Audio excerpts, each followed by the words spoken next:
नमस्कार। इलेक्ट्रॉनिक्स और IT minister श्रीमान अश्विनी वैष्णव जी देश की विभिन्न रिसर्च संस्थाओं के निर्देशक, देश के वरिष्ठ वैज्ञानिक, इंजीनियर्स, रिसर्चर्स, स्टूडेंट्स, अन्य महानुभाव, देवी और सज्जनों, आज साइंस और टेक्नोलॉजी की दुनिया में भारत के लिए एक बहुत बड़ी उपलब्धि का दिन है। 21वीं सदी का भारत कैसे साइंस और टेक्नोलॉजी और रिसर्च को प्राथमिकता देते हुए आगे बढ़ रहा है, आज का दिन इसका भी प्रतिबिंब है। आज का भारत संभावनाओं के अनंत आकाश में नए अवसरों को तराश रहा है। हमारे वैज्ञानिकों और इंजीनियर्स ने 3 परम रुद्र सुपर कंप्यूटर्स बनाए हैं। ये 3 सुपर कंप्यूटर्स दिल्ली, पुणे और कोलकाता में इंस्टॉल किए गए हैं। आज ही देश के लिए अर्का और अरुणिक 2 हाई परफॉर्मेंस कंप्यूटिंग सिस्टम्स का उद्घाटन भी किया गया है। मैं इस अवसर पर देश के वैज्ञानिक समुदाय को, इंजीनियर्स को और सभी देशवासियों को बहुत बहुत बधाई देता हूं। भाइयों बहनों, मेरे तीसरे कार्यकाल की शुरुआत में मैंने युवाओं के लिए 100 दिन के अलावा 25 अतिरिक्त दिन देने का वादा किया था। उसी क्रम में आज मैं ये सुपर कंप्यूटर्स देश के मेरे युवाओं को डेडिकेट करना चाहूंगा। भारत के युवा वैज्ञानिकों को ऐसी state of art technology Bharat में ही मिले, इस दिशा में ये सुपर कंप्यूटर्स अहम भूमिका निभाएंगे। आज जिन 3 सुपर कंप्यूटर्स का लोकार्पण हुआ है, फिजिक्स से लेकर अर्थ साइंस और कॉस्मोलॉजी तक ये एडवांस रिसर्च में मदद करेंगे। ये वो क्षेत्र हैं जिनमें आज का साइंस एंड टेक्नोलॉजी वर्ल्ड भविष्य की दुनिया को देख रहा है। साथियों, आज डिजिटल रिवॉल्यूशन के इस दौर में कंप्यूटिंग कैपेसिटी नेशनल कैपेबिलिटी का पर्याय बनती जा रही है। साइंस एंड टेक्नोलॉजी के क्षेत्र में रिसर्च के अवसर, इकोनॉमी के लिए ग्रोथ के अवसर, राष्ट्र का सामरिक सामर्थ्य, डिजास्टर मैनेजमेंट की capacity, ease of living, ease of doing business, ऐसा कोई क्षेत्र नहीं है जो सीधे तौर पर टेक्नोलॉजी और कंप्यूटिंग कैपेबिलिटी पर निर्भर न हो। ये इंडस्ट्री 4.0 में भारत की सफलता का सबसे बड़ा आधार है। इस रिवॉल्यूशन में हमारा शहर बिट्स और बाइट्स में नहीं, बल्कि टेराबाइट्स और पेटाबाइट्स में होना चाहिए। और इसलिए आज की ये उपलब्धि इस बात का प्रमाण है कि हम सही दिशा में सही गति से आगे बढ़ रहे हैं।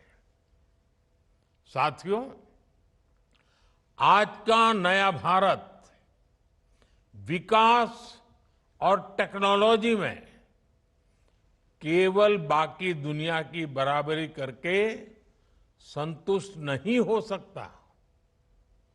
नया भारत अपने वैज्ञानिक अनुसंधानों से मानवता की सेवा को अपनी रिस्पॉन्सिबिलिटी मानता है। यह हमारा दायित्व है। अनुसंधान से आत्मनिर्भरता, साइंस फॉर सेल्फ रिलायंस, आज ये हमारा मंत्र बन चुका है। इसके लिए हमने digital India, startup India, make in India जैसे कई ऐतिहासिक अभियान शुरू किए हैं।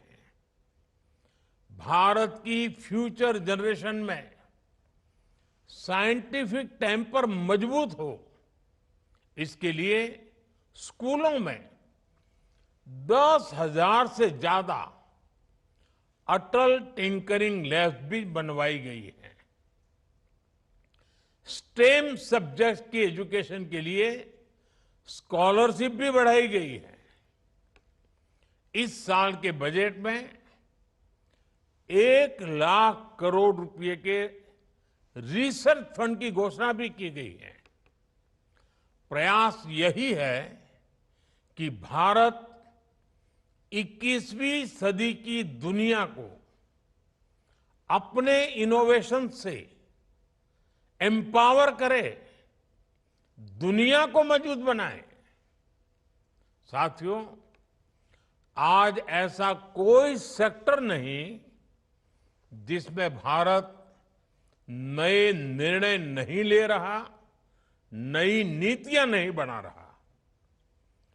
एक उदाहरण स्पेस सेक्टर का है। आज स्पेस सेक्टर में भारत एक बड़ी पावर बन चुका है। दूसरे देशों ने कई बिलियन डॉलर खर्च करके जो सक्सेस हासिल की, हमारे वैज्ञानिकों ने वही काम सीमित संसाधनों में करके दिखाया है। अपने इसी जज्बे को लेकर भारत चंद्रमा के दक्षिणी ध्रुव पर पहुंचने वाला पहला देश बना है। इसी संकल्प को लेकर भारत अब मिशन गगनयान की तैयारी कर रहा है। भारत का मिशन गगनयान केवल अंतरिक्ष तक पहुंचने का नहीं, बल्कि हमारे वैज्ञानिक सपनों की असीम ऊंचाइयों को छूने का मिशन है। आपने देखा है 2035 तक भारत ने अपने स्पेस स्टेशन को बनाने का लक्ष्य रखा है।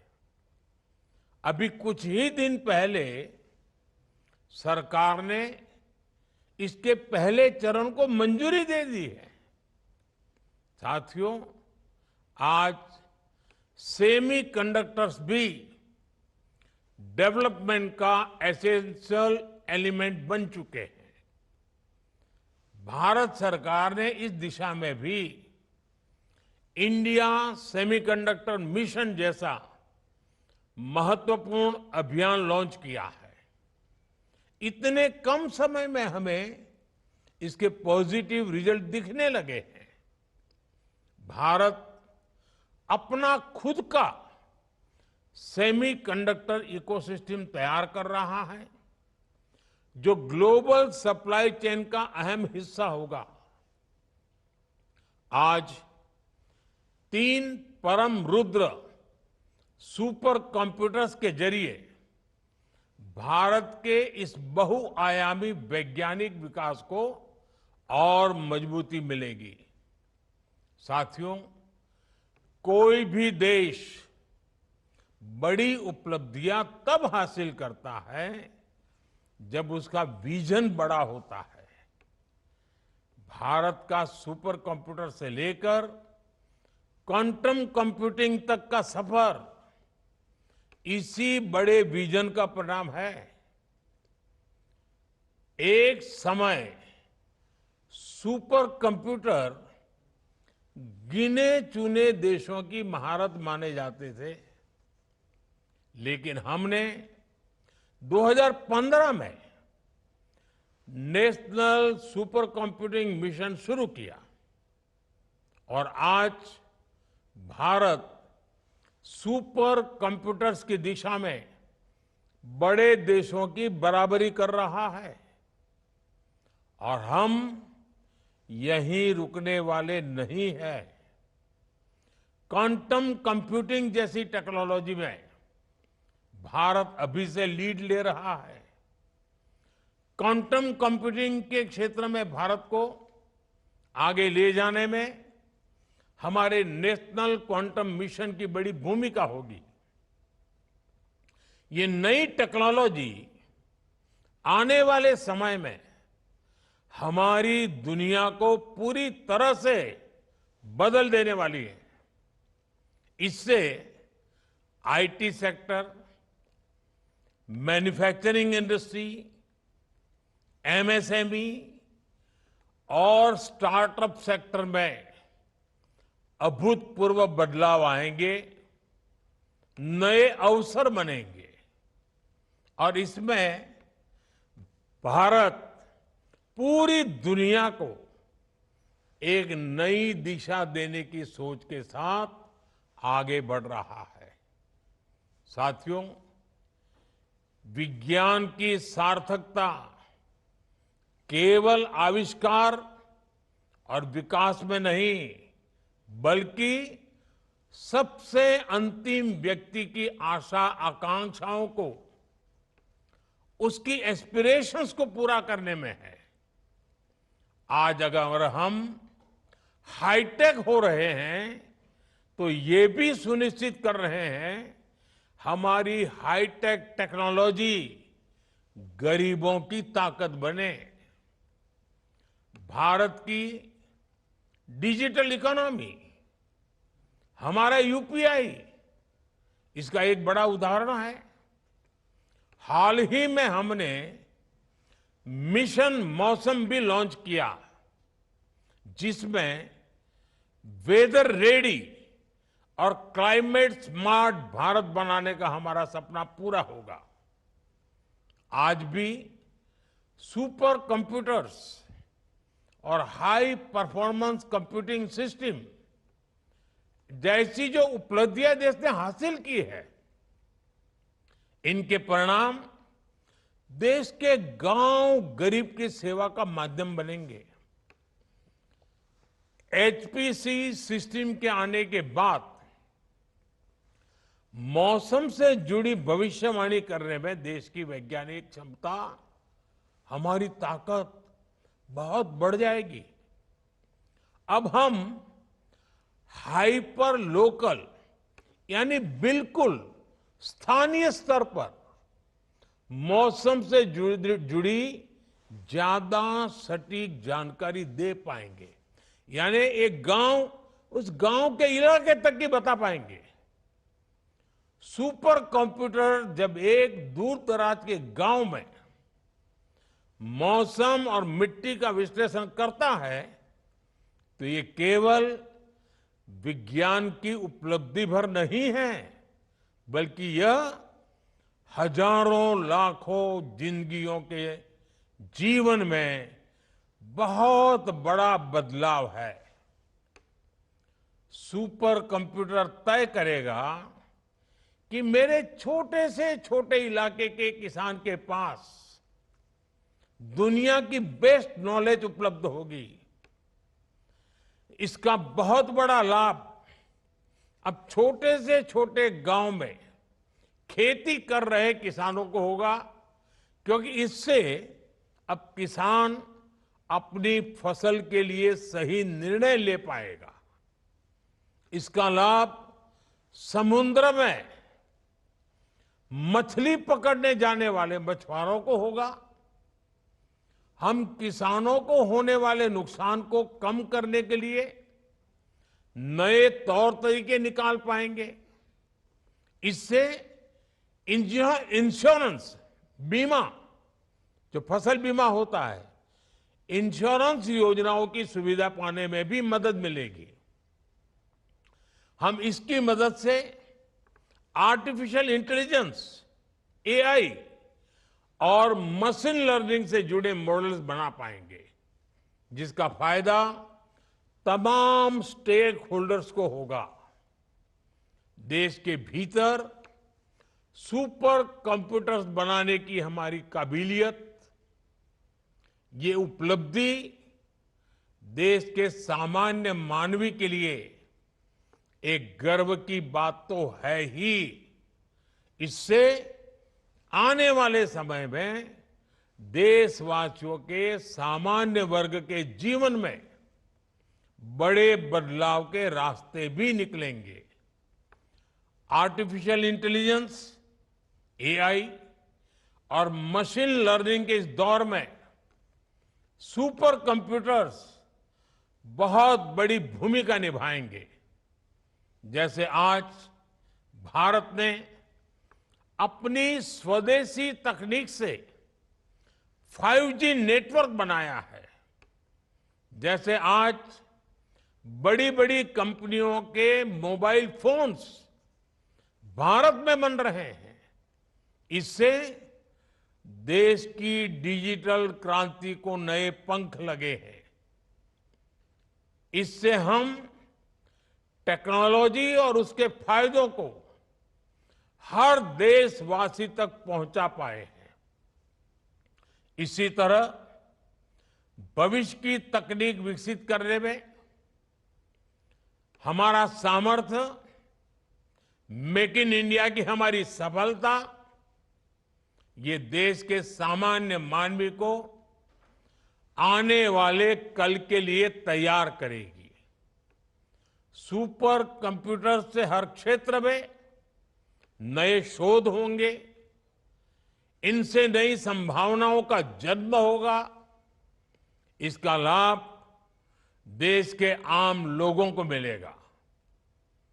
वो बाकी दुनिया से पीछे नहीं होंगे, बल्कि कदम से कदम मिलाकर चलेंगे। और मेरे नौजवानों के लिए तो, मेरे देश की युवा शक्ति के लिए, और भारत जब दुनिया का युवा देश है तब